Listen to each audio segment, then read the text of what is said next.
নমস্কার, আমি অমৃতা। আমার চ্যানেলে আপনাদের স্বাগত। আজ আপনাদের পড়ে শোনাবো আশাপূর্ণা দেবীর লেখা একটি গল্প, অভিনেত্রী।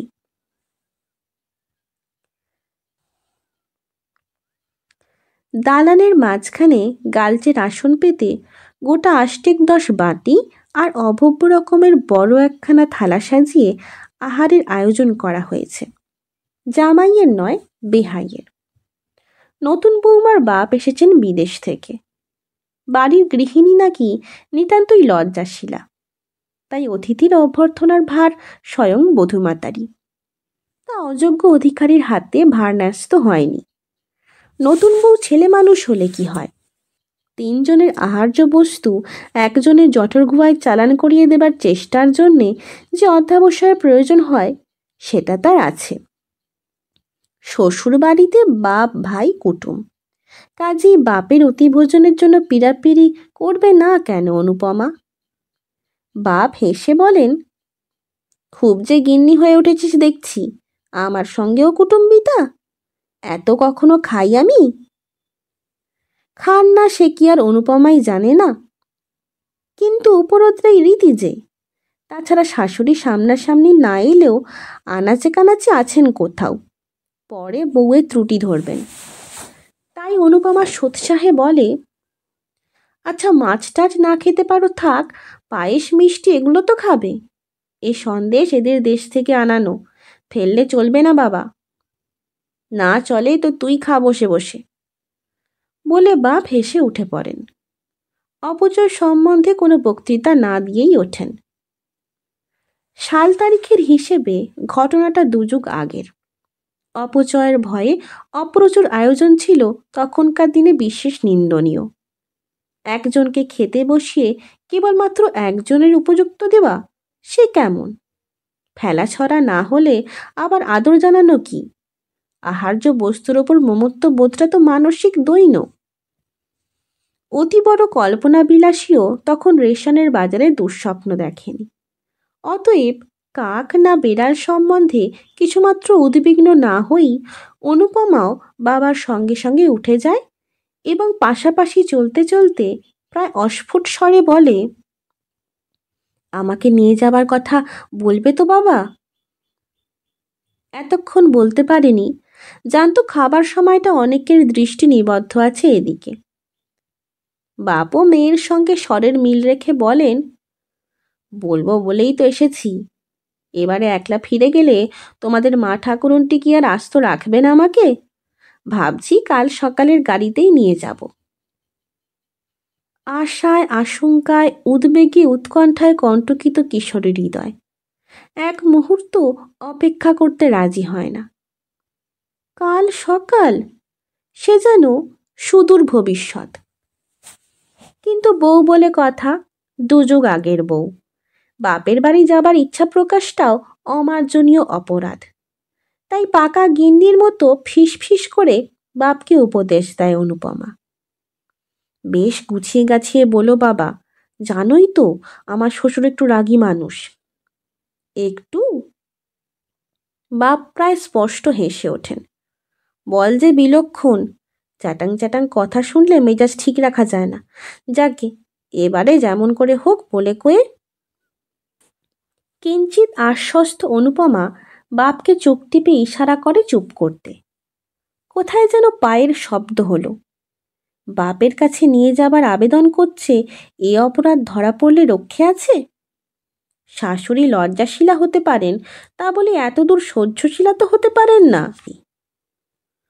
ঘণ্টাখানেক পরে সেই দালানেই শতরঞ্চের আসন বিছিয়ে আর গোটা 4-5 বাটি ঘিরে থালা সাজিয়ে আহারে বসেছেন বাড়ির কর্তা। সামনে পাখা হাতে অনুপমা। ইনি কুটুম্ব না হলেও অনুরোধ উপরোধের মাত্রাটা ওঠে প্রায় কুটুম্বের পর্যায়ে। সেটাও রীতি। ছেলের বউ যত্ন আত্তি করবে, এই তো স্বাদ মানুষের। তা সে স্বাদ মেটাতে জানে অনুপমা। কর্তা বেশ খানিকক্ষণ খাবার পর এক সময় মুখ তুলে যেন হঠাৎ মনে পড়ার ভঙ্গিতে বলেন, হ্যাঁ ভালো কথা, তোমার বাবা যে নিয়ে যেতে চাইছেন তোমাকে। বাবার কথা বাদ দিন, বলে পাখাটা জোরে জোরে চালাতে থাকে অনুপমা। হৃদস্পন্দনের দ্রুত ছন্দটা পাছে ধরা পড়ে, তাই আরও ব্যস্ততা। বাদ দিলে চলছে কই গো? শ্বশুর ঠাকুর শ্লেষের ভঙ্গিতে কথা শেষ করেন। তিনি একেবারে নাছোড়বান্দা। মেয়ে নিয়ে না গেলে তোমার মা নাকি তাকে বাড়ি ঢুকতে দেবেন না শুনলাম। ওই তো হয়েছে জ্বালা। দইয়ের ওপর চিনি দিতে দিতে অনুপমা যেন অগ্রাহ্য বরে বলে, মার যে কি বাতিক, মেয়েকে দেখতে ইচ্ছে হলেই কান্না জুড়ে দেবেন। আচ্ছা এই কি, বাবার কি কম মুশকিল? সেবারে অমন পুজোর সময় দিদির আসবার কথা ছিল, আশা হলো না বুঝি, ব্যাস মার 7 দিন খাওয়া বন্ধ। পুজোর সময় কোথায় নতুন কাপড় চোপড় পরবেন তা নয়। আচ্ছা সবসময় কি আশা বললেই আশা হয়? সংসারের সুবিধে অসুবিধে দেখতে হবে তো। শ্বশুরের মুখের মেঘ কেটে ঈষৎ কৌতুকের বিদ্যুৎ ছটা দেখা দেয়। আমি তো তোমার বাবাকে কথা দিলাম, বলে পায়েসের বাটিটি কাছের গোড়ায় টেনে নেন। অনুপমার মুখেও বিদ্যুৎ রেখা, কিন্তু সুকৌশলে তার উপর একখানি নকল মেঘ ঢাকা দিয়ে হাতের পাখা নামিয়ে গালে হাত রেখে বলেন, সে কি বাবা, কথা দিলেন কি? মার এই শরীর খারাপ, 2 দিন বাদে ঠাকুরঝি আসবেন, বামুন ঠাকুর দেশে যাব বলছে। দুশ্চিন্তায় যেন মুষড়ে পড়ে অনুপমা। তা বললে কি হবে? কথার পিছনে ড্যাশ টেনে কর্তা জলের গ্লাসে 2খানা পাতিলেবু নিংড়ে তাড়িয়ে তাড়িয়ে জলটি খেতে থাকেন। অনুপমার মা অবুঝ হতে পারেন, তাই বলে অনুপমা তো আর হতে পারে না। সে নুনের পাত্র চিনির কৌটো গুছিয়ে তুলতে তুলতে বিচক্ষণভাবে বলে, এ সময় আমি হঠাৎ বাপের বাড়ি গিয়ে বসে থাকলে ঠাকুরজি কি মনে করবেন বাবা? বাবাকে আপনি ওই কথাই গুছিয়ে বলে দিন। তা হয় না বৌমা। কর্তা মাটিতে বাঁ হাতের ভর দিয়ে ধীরে ধীরে উঠে বলেন, মরদ কা বাত হাতি কা দাঁত। একবার যখন হ্যাঁ বলেছি তখন ত্রিভুবন উল্টে গেলেও তার নড়চড় হবে না। তবে আর কি করতে পারে অনুপমা? মাত্রাতিরিক্ত উজ্জ্বল মুখের ভাবটা ম্লান করে আনতে একটু বেশি সময় লাগে বলেই তৎপর হয়ে শ্বশুরের খড়ম, খড়কে, গামছা ইত্যাদি এগিয়ে দিয়ে তবে বলে, মুশকিল হলো। মাঝামাঝি হঠাৎ এখন নিয়ে যাবার জন্যে কি যে দরকার পড়লো বাবার, বুঝিও না। মার শরীরটা খারাপ। এ মা অবশ্য শাশুড়ি, তার নিটল দেহখানিতে কোনো রোগবালাই আছে এমন অপবাদ শত্রুতেও দিতে পারবে না। কিন্তু অনুপমা দেয়। কর্তা গিন্নি উভয়ের মনোরঞ্জনের এক উৎকৃষ্ট দাবাই। পরবর্তী সিন দালানে নয় ঘরে, দিনে নয় রাত্রি। তারানাথকে ছেড়ে যেতে কি ভয়ঙ্কর মন কেমন করছে, সেই কথাই ছলছল চোখে বিশদভাবে বোঝাতে হচ্ছে অনুপমাকে। 2 কর্তা মিলে কথা পাকাপাকি করে ফেললেন। অনুপমা বেচারি কি করে? ওর তো আর এখন শুধু শুধু যাবার ইচ্ছে ছিল না। হ্যাঁ, একটা উপলক্ষ থাকতো, আলাদা কথা। বড্ড অবুঝ অনুপমার মা, অথচ বেহায়ের মতো বলতে পারে না অনুপমা সে কথা। কাজেই বিরহ বেদনার যত রকমের লক্ষণ আছে সেগুলো সব প্রকাশ করতে হয় তারানাথের অভিমান ভাঙাতে। চতুর্থ দৃশ্যও আছে একটা, সে অনুপমার পিতৃগৃহের পটভূমিকায়। কিন্তু সে কথা থাক, দুযুগ পরেরই কথা বলি। দুযুগ কেন, তার বরং বেশি। কালের পরিবর্তন হয়েছে বটে, স্থানটা ঠিক আছে, পাত্রটাও বলা চলে। সেই দালানে, ঠিক সেই জায়গাটাতেই, সেই ভঙ্গিতেই বসে আছেন গৃহিণী অনুপমা, পাখা একখানা হাতে। মুখের গড়নটা কিছু বদলেছে, গায়ের রঙের জেল্লাটা গেছে কমে, তবে চুলে যে পাক ধরেছে সেটা এক নজরে চোখে পড়ে না। সামনে আহারে বসেছেন বর্তমান কর্তা তারানাথ। 25-এর ওপর আর 25 যোগ করলে যে পরিবর্তনটুকু অবশ্যম্ভাবী, তার বেশি কিছু পরিবর্তন দেখা যাচ্ছে না তারানাথের আকৃতিতে। আসনটা আর বাসনগুলো বাপের আমলের, তবে আহার আয়োজনটা নয়, তাতে এই যুগের শীর্ণছাপ। অনুরোধ উপরোধের কাজটা ফুরিয়েছে গৃহিণীদের। সচরাচর এ সময় ওই প্রসঙ্গেরই অবতারণা হয়। সে যুগে জলের দরের সঙ্গে এ যুগের অগ্নিমূল্যের তুলনা করে প্রতিদিনই নতুন করে বিস্ময় প্রকাশ করেন অনুপমা। আবার এ উৎকণ্ঠাও প্রকাশ করতে ছাড়েন না। সংসারে এই নবাবী চাল চেলে আর কতদিন চালাতে পারবে তারানাথ? ছেলেটি তো একেবারে লাট সাহেবের পুষ্যিপুত্তর, মেয়েটি বাদশার বেগম। এতটুকু ত্রুটি হলে রসাতল। ছেলে মেয়েদের কান বাঁচিয়ে অবশ্য বলেন অনুপমা। এখনকার ছেলে মেয়েদের তো বিশ্বাস নেই। আজ আর বাজার দরের আলোচনা নয়, কর্তা রেগে আছেন। অনুপমা নীরব। খানিকক্ষণ খাবার পর হঠাৎ মুখ তুলে তারানাথ বলেন, কি নিয়ে এতক্ষণ বচসা হচ্ছিল বাবুর? বলা বাহুল্য, উদ্দিষ্ট বাবুটি তারানাথের বয়স্ক বেকার পুত্র। এহেন অম্লরসাত্মক উষ্ণ ভাষা আর কার সম্বন্ধে প্রয়োগ করা যেতে পারে, উপযুক্ত বয়সের পুত্র ছাড়া? একটি বিক্ষোভসূচক শব্দের সঙ্গে অনুপমা উত্তর দেন, আর বলো কেন, সেই দিল্লি যাওয়া, বন্ধুরা যাচ্ছে, অতএব ওরও যাওয়া চাই। দিল্লি দিল্লি করে খেপে উঠেছে একেবারে। তারানাথ বিরক্তভাবে বললেন, এখনো সেই খোট ধরে বসে আছে? এক কথায় বলে দিচ্ছি, যাওয়া হবে না, ব্যাস। বলে তো আমিও দিয়েছিলাম গো। অনুপমা পাখা নামিয়ে হাত উল্টে বলেন, শুনলে তো, সেই তক্কই তো হচ্ছিল। কেন যাব না? গেলে দোষ কি? লোকে কি যায় না? যারা যাবে তারা সব মরে যাবে নাকি? নিষেধের একটা কারণ থাকা দরকার। এইসব পাকা পাকা কথা। নিষেধের কারণ থাকা দরকার? শোনো আস্পর্ধার কথা, তারানাথের অনিচ্ছাটাই তো যথেষ্ট কারণ। তাছাড়াও আবার কারণ দেখাতে হবে ছেলেকে? ক্রুদ্ধ তারানাথ বলেন, আমি ওর তাবেদার নই যে কারণ দেখাবো। একপাল চ্যাংড়া ছোড়ার সঙ্গে হইচই করতে যেতে আমি দেব না। টাকা জোগাবার বেলায় তো আমি বেটা, তবু যদি 1 পয়সা আনবার মুরত থাকতো। চুল ছাঁটার পয়সাটি পর্যন্ত তো হাত পেতে নিতে হয় এই হাতে বুড়োর কাছে। তবু কি তেজ! কথাই কওয়া হয় না ভালো করে। আমি যেন একটা কীটস্য কীট। অনুপমার কণ্ঠেও অনুরূপ সুর। শুধু তুমি কেন, কাকে নয়, জগৎকেই যেন থোড়াই কেয়ার করে ওরা। দরকারের সময় হাত পাতার কথা বলছো? তাহলেও তো বাঁচতাম মুখ ফুটে চাইলে। মানের কানা খসে যাবে না, সেই সেদে সেদে দিতে হবে, নিয়ে যেন মাথা কিনবেন। তারানাথ গম্ভীর স্বরে বলেন, বললে এখনই আবার তোমারই মানের কানা খসে যাবে। তবে ন্যায্য কথা বলবো, তোমার আশকারাতেই এরকম হয়েছে।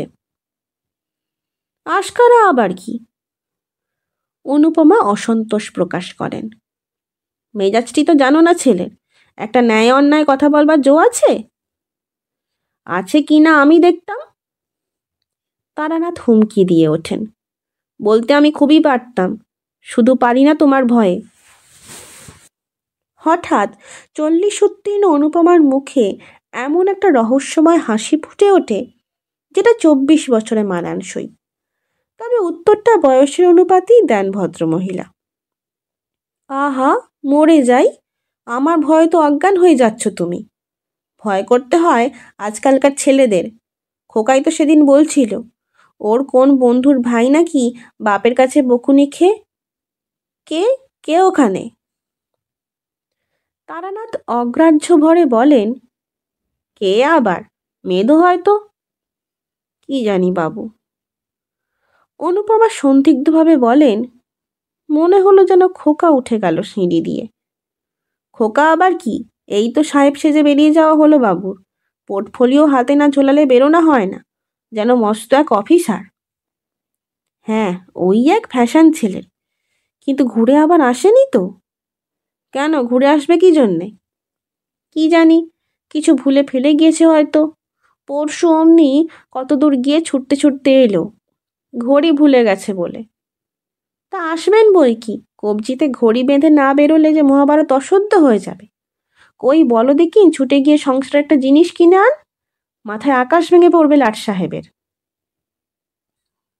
বিরক্তি তিক্ত স্বরে কথাগুলি উচ্চারণ করে ছোট এক টুকরো পাতিলেবু গ্লাসের জলে গুলতে থাকেন তারানাথ।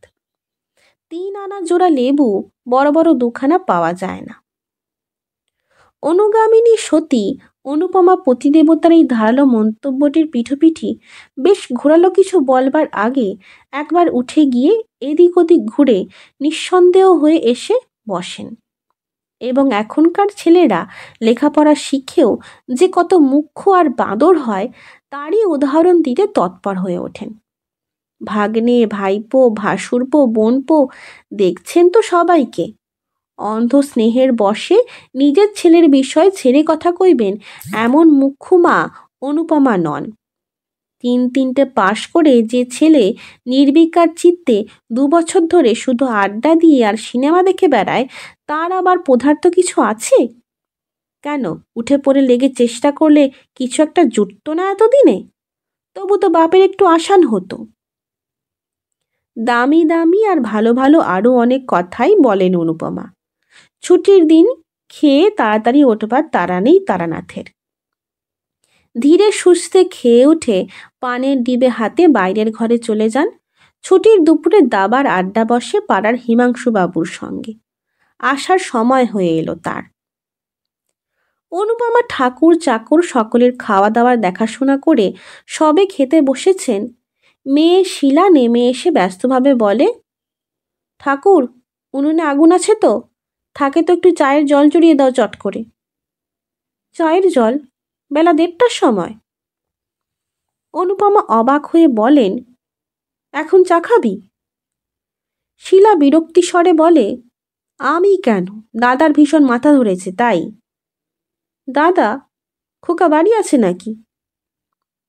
বুকের রক্ত হিম হয়ে আসে অনুপমার। আছেই তো, বেরিয়ে গিয়ে ঘুরে এসে শুয়ে পড়েছে মাথা ধরেছে বলে।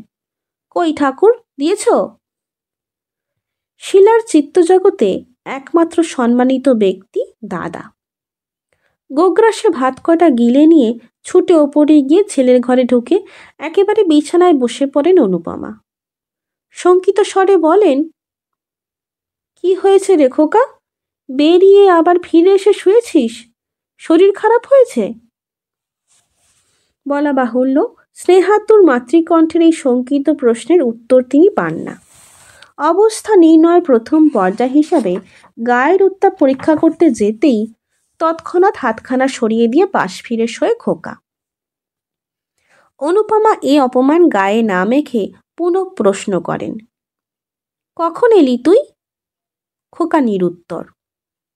অতএব নিঃসন্দেহ তার সম্বন্ধে মা বাপের মধ্যে যে উচ্চাঙ্গের আলোচনা চলছিল সে তার কর্ণগোচর হয়েছে।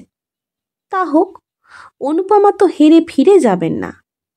তাই সক্ষোভ বেদনায় বলেন, আজই হঠাৎ শরীর খারাপ করলি? পরশু তোদের বেরোনোর কথা না? বেরোনো? খোকা যেভাবে ভ্রু কুচকে তাকায় তাতে আর যাই হোক খোকার তো প্রকাশ পায় না। বেরোনো মানে? যাচ্ছি কোথায়?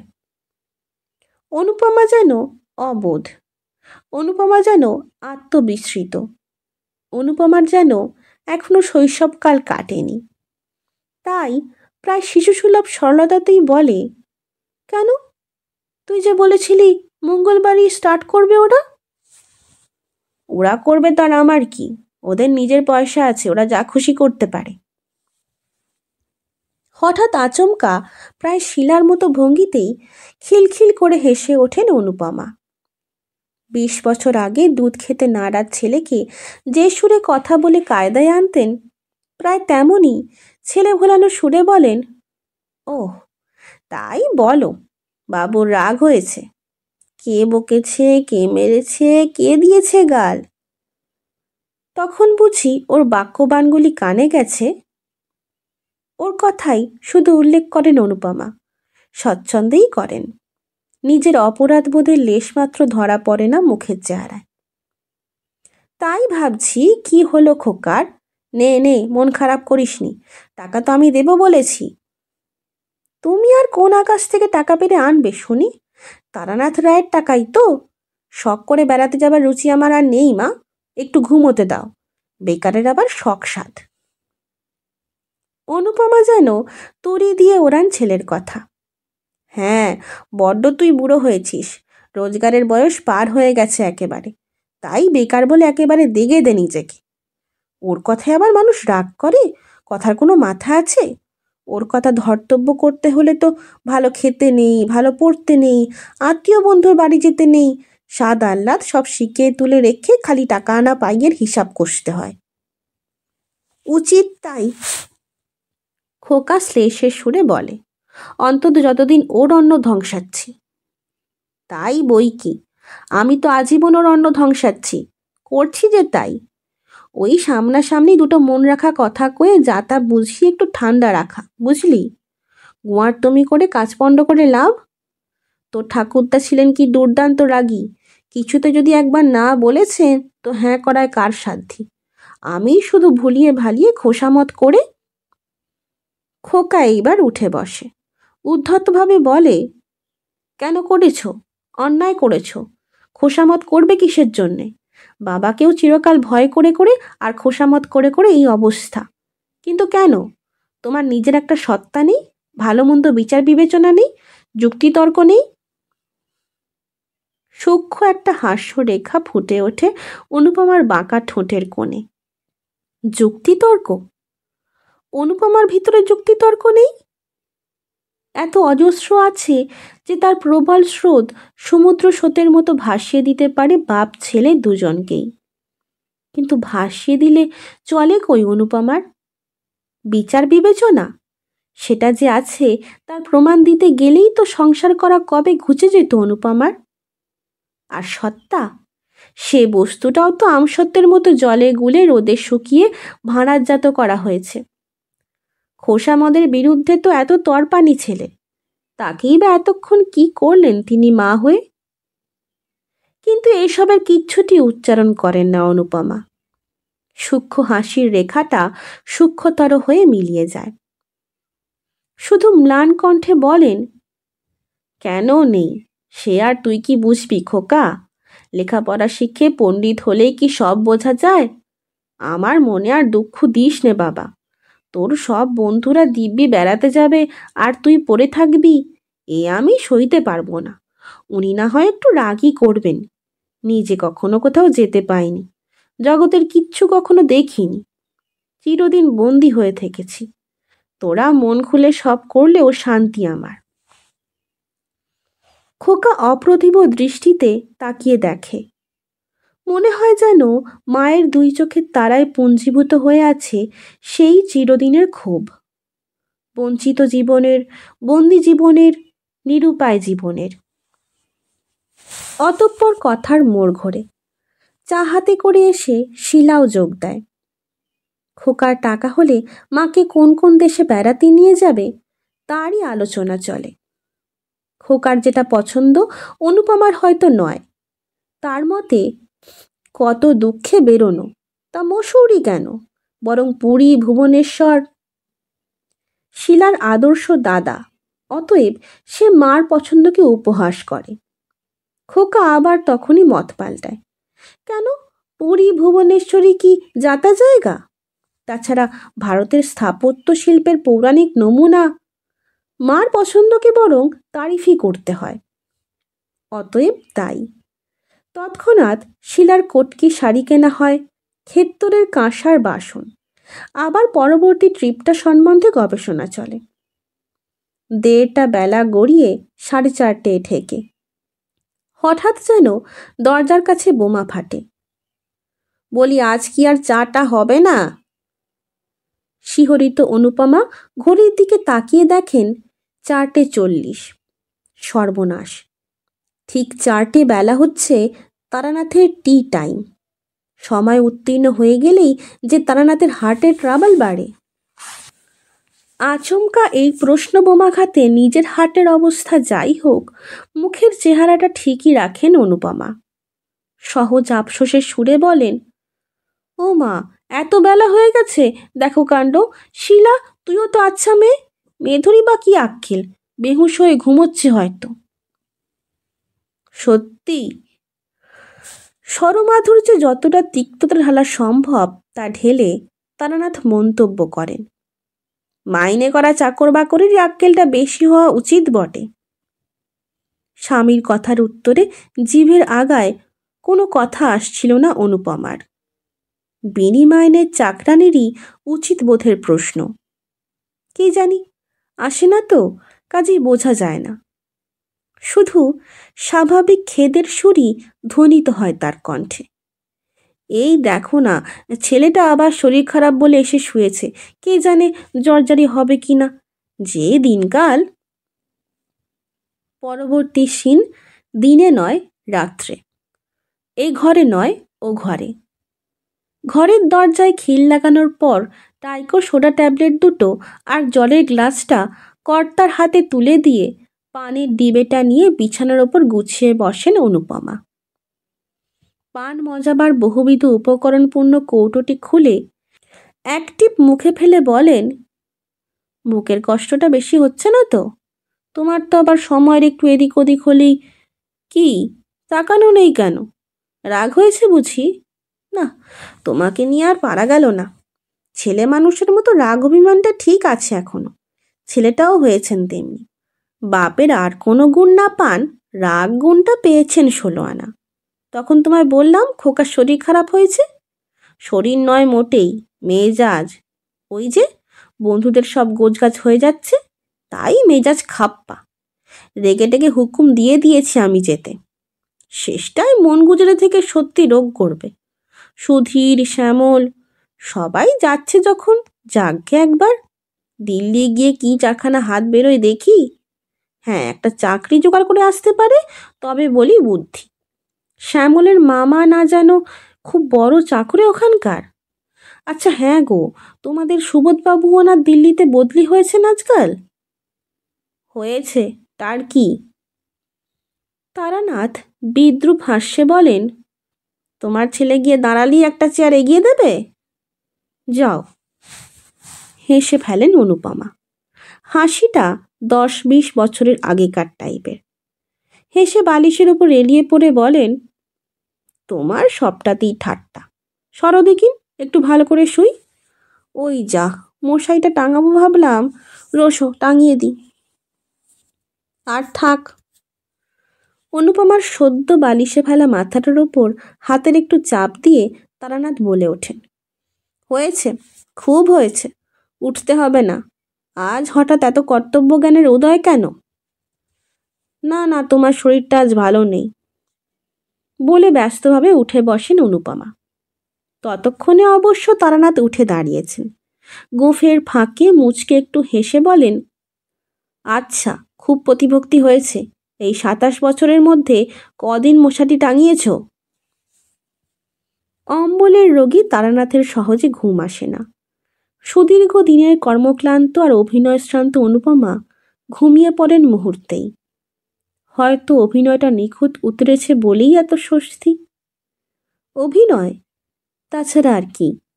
সুন্দর নিখুঁত অভিনয়। এত নিখুঁত যে অভিনয় বলে বোঝা অসম্ভব।